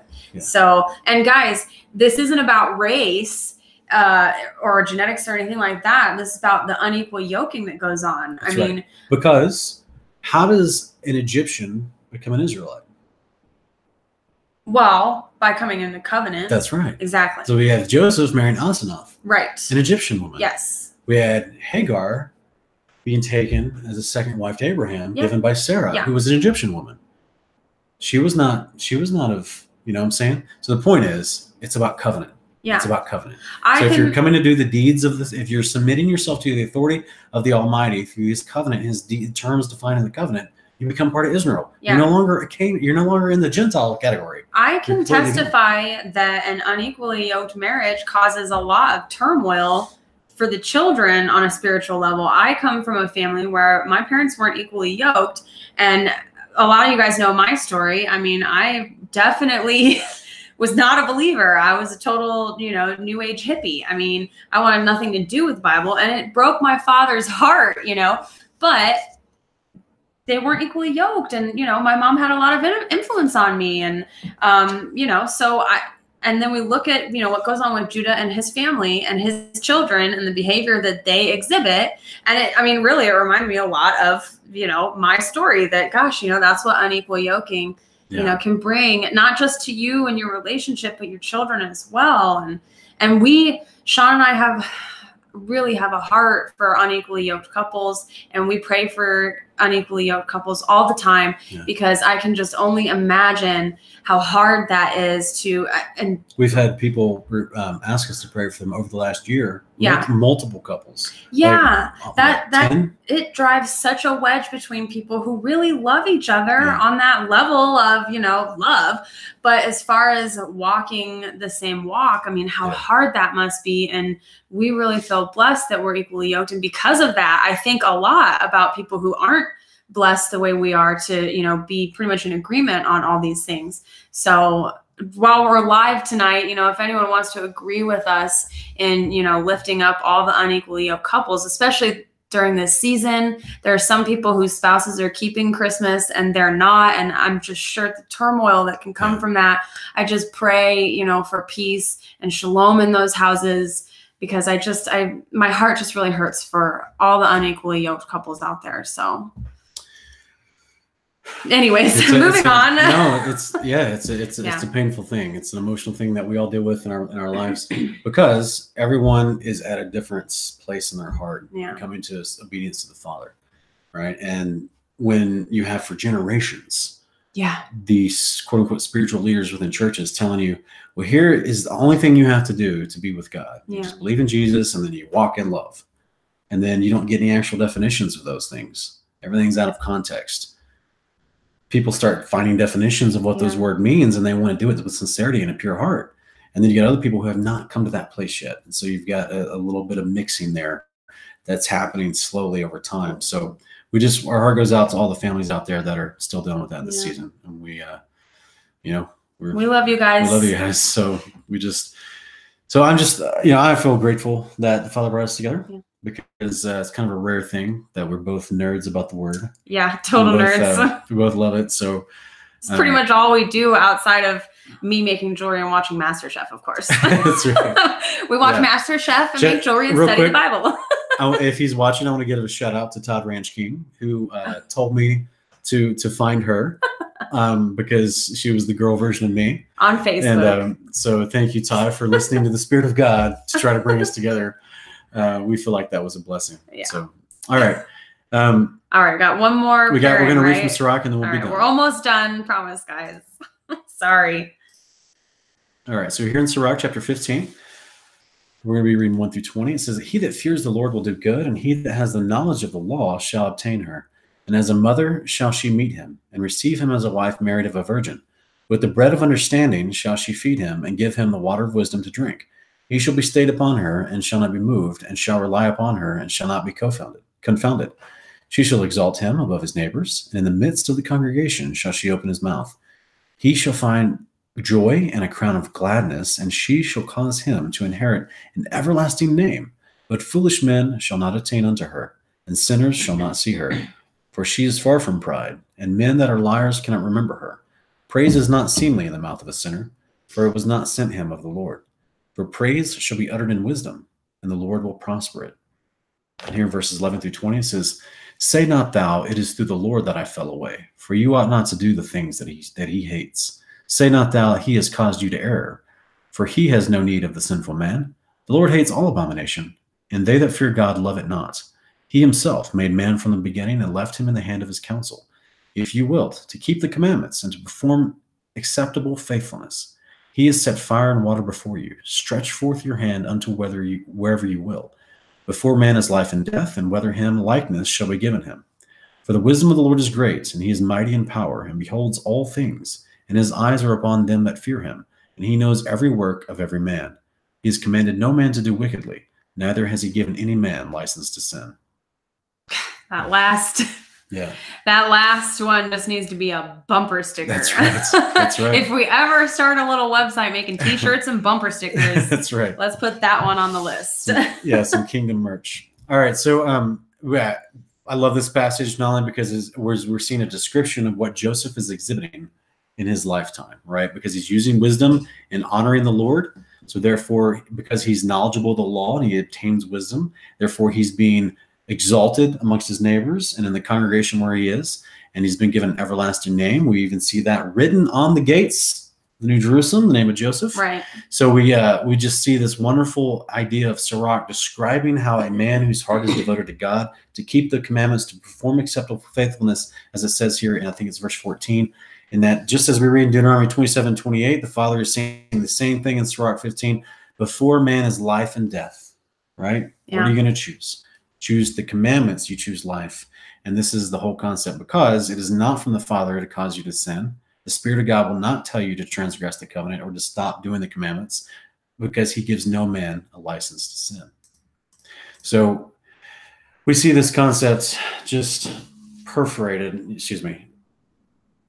thoroughly layered into all of the book, okay? Yeah. Is this idea of equating wisdom to keeping the commandments. And Joseph is exhibiting wisdom. The other brothers are not exhibiting wisdom.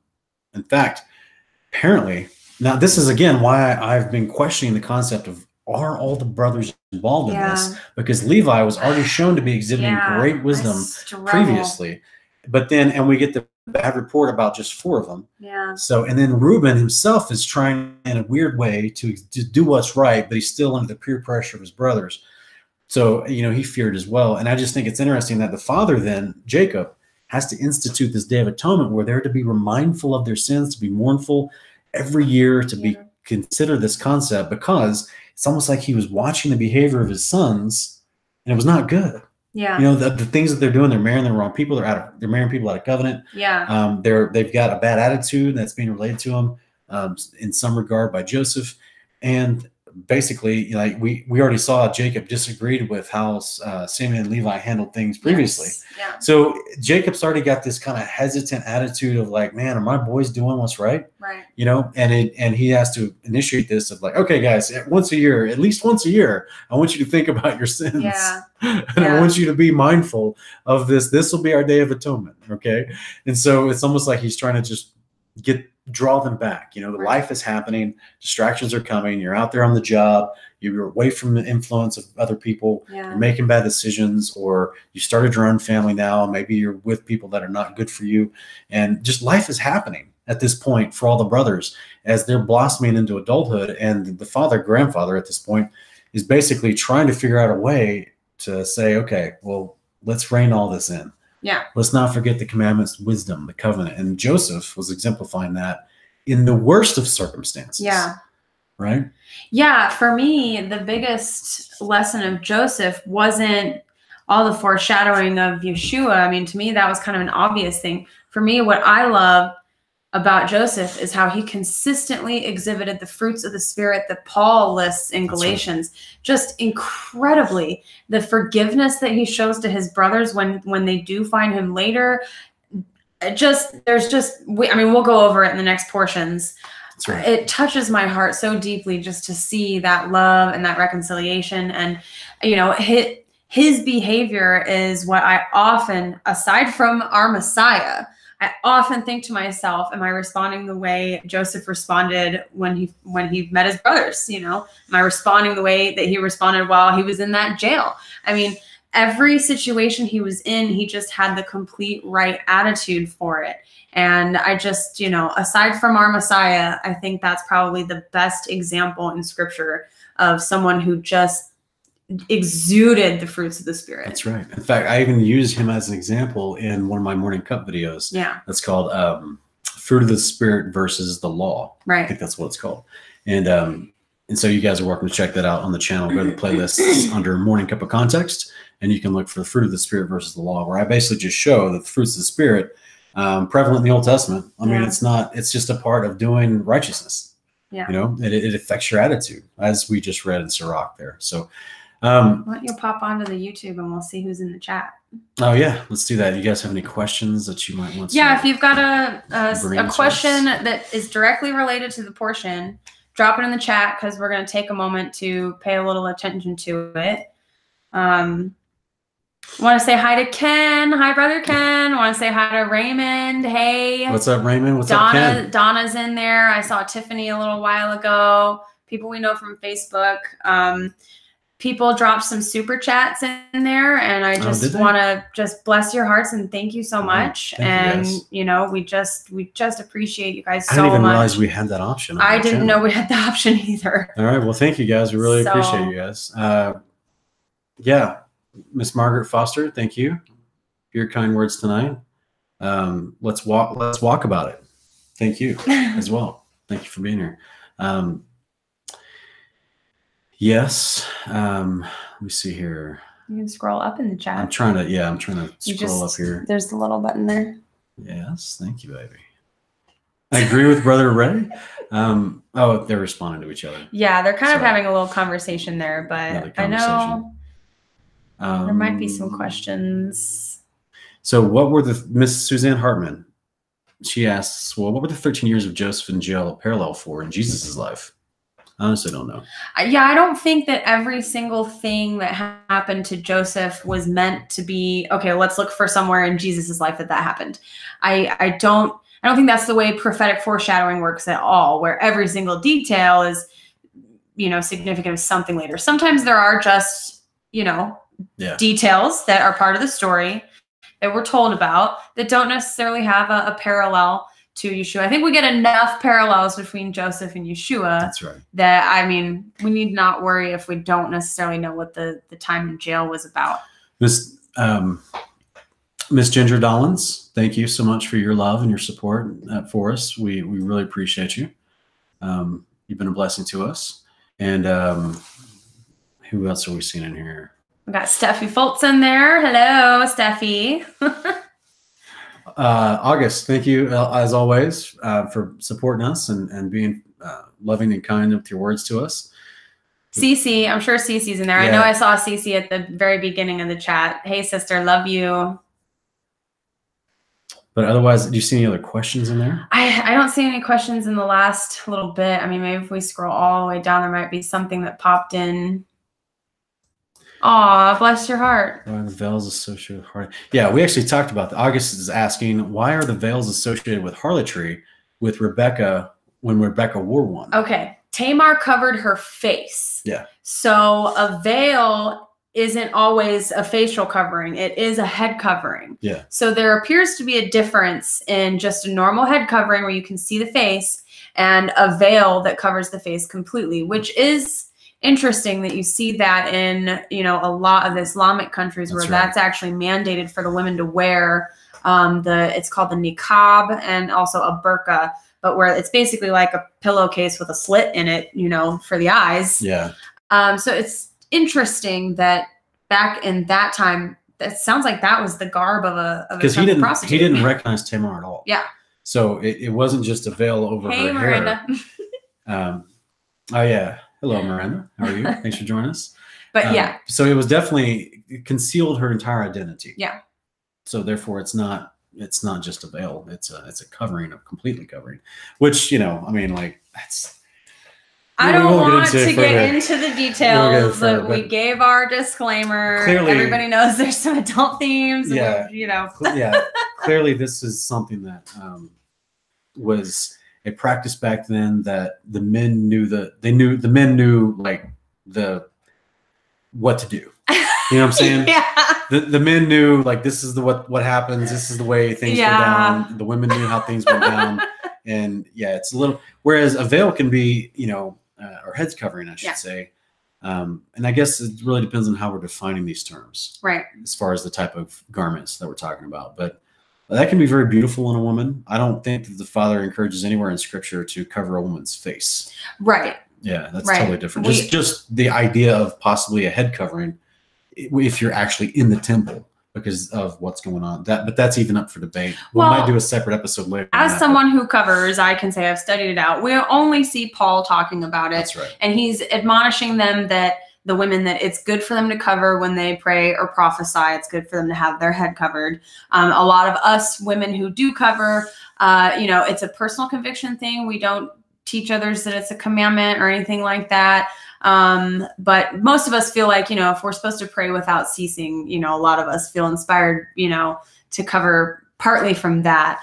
But I think that in this particular passage, it makes it clear that she covered her face. Yeah. So we don't see the Father anywhere encouraging the women of God to cover their face. And here in this particular situation, we see it specifically mentioned that she disguised herself as a temple prostitute by covering her face. That's right. So it makes it pretty clear, what, that kind of a veil, that kind of a covering signified for people. Susanna Hartman makes an interesting statement about this. Right. She says, if the temple prostitute was a stand-in for a goddess, then covering the individual person's identity would make sense. Remember, we were doing our study, and I actually suggested possibly they covered their whole identity because you didn't want. Well, here, let me. So I'm going to say two statements. Okay. All right. So the first thing that we suggested was covering the identity of the woman was possibly needed because it was somebody's daughter. Yeah. These are smaller communities back then. Mm-hmm. Somebody may have known who this was, mm-hmm. right? And then, but you also run into this problem that you have with Judah and Tamar. It was his own daughter, and so that worked to another effect in that regard. But yeah, to her question, Suzanne, to your idea, Very possibly. Yeah. Right? Because this whole concept, in a very perverted way of the occult, is definitely all wrapped around sexual fornication and different things like that, which is why we have, some of the initial, instructions by the disciples about converting Gentiles to come into covenant was, keep them away from these occultic practices and from fornication and stuff like that. Yeah, and I mean, really, if you're going to the temple to do something like that for the worship of your gods, it wasn't a personal thing. It wasn't an intimate, it didn't matter. You're not fostering a relationship. Yeah, exactly. You don't need to know who it is, because it's just about the magical aspect of it. It's just about, the ritual of it. Yeah. Oh, gosh, how sad. Sad. So sad. Because there's, we won't get too many questions there, but thank you guys so much. Unless I don't see any other questions here, but we really appreciate you guys watching. And amen, Ken. That's what I'm always looking forward to. Every time people are debating things, I always say, in the kingdom, we're going to meet and we'll see each other at the resurrection, and we're all just going to chuckle over how much time we spent bickering over little things that just didn't matter, that we weren't going to be able to figure out until we got to the kingdom anyways. Yeah, that's why, we may have differing opinions on very minute details in Scripture, but the big essentials, those, most people stand in faith and agreement on. Yeah. So let that be our unification, so to speak, as a brotherhood and faith and sisterhood in the faith. There's a famous saying about that, about talking about when it comes to believers and how they're communicating with each other, right? It says if I can get it right, it says in the essentials, unity, in the non-essentials, liberty, but in all things, love. Yeah. So just a fun little, philosophical guideline for how we interact with each other when it comes to discussing Scripture and sharpening through Scripture and everything. That we may not agree on every single minute point, but that's okay. We don't have to let it become a point of contention to where a relationship has to be severed or boundaries have to be put up because someone can't control themselves. Right. Or a denomination needs to be started. So anything else, sweetie, that in conclusion, we just want to pray before we end tonight, guys. Yeah. Well, same as always, I want to, if everyone who's still here, thanks for watching all the way through. We love you guys. We really appreciate you. I want to remind everybody that our heart here is for everyone to be able to comprehend the word so that they can teach it to others and effectively deal with any objections that they receive, any questions. Like Sean said earlier, we want you to be able to, tell others about this on your own without having to get on your phone and say, hey, how can I explain this to somebody? Yeah. And the way to do that is by keeping everything in context, because context creates comprehension. And, if you haven't found us on Facebook yet, come look for us. He's Sean, S-E-A-N. I'm Lindsay, L-E-N-D-S-E-Y, Griffins. And we just really appreciate you guys. And I'll let my lovely husband take us out with prayer. Shabbat Shalom. Thank you, guys. All right. Father, we love you. We thank you for everyone here that's joined us tonight. That's want to learn your word. We just give you praise for allowing us the opportunity to do this. And we ask that your Spirit just use these words, water them, nurture them within our hearts and minds over the week, that they may become fruitful and productive in our life, interaction with our family, friends, and strangers, showing them your glory, pointing them to your Messiah and his love and his example for us, that we may walk as disciples to him, so that we keep our eye on the gospel of the kingdom of God, which is this idea that our Messiah will bring us into the land of promise. He will give us everything that you promised us throughout this entire book, our place of rest, our eternal Shabbat, really.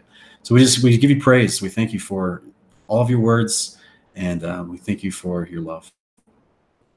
In Yeshua's name, amen. Amen. Thanks for joining us, guys. We hope to see you guys here again next week. If you haven't checked in with Saturday nights, Ken and I do Honor of Kings. We got a new episode coming out tomorrow night. It's going to be 7 o'clock-ish. Depends on which time zone you're in. And we're going to have a lot of fun doing that, as well as catch Ken Heidebrecht and I on The Road to Rescue on the Parable of the Vineyard channel on Sunday nights, where we do our another show called The Road to Rescue. Otherwise, we'll see you here next Shabbat, next Friday. We love you guys. We thank you. Shabbat Shalom, guys.